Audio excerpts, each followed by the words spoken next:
What's going on, everyone? Got a 2015 Nissan Rogue. I'm going to show you how to pull out the cabin air filter. Alright, so we go down here on the passenger side floorboard, and this filter is really not that fun to get to, but it's going to be located in this compartment right here. So I get a good little picture of it. You're going to take this door off here. There's a little ring right here that you just pull. You can take the door off. Look in here, there's the filter. Now normally these filters are just stuffed in here. This one is definitely just stuffed in here.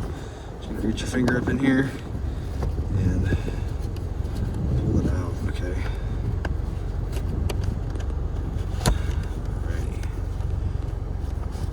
This one's actually been changed recently, so you can see it. This one's pretty new. But we just pull out the filter like that.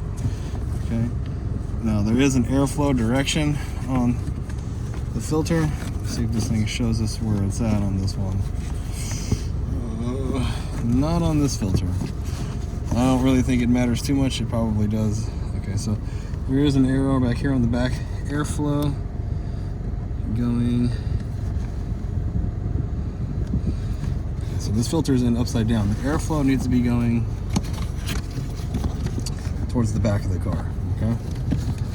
So get your new filter, and you're just gonna gently jam it in here. Okay.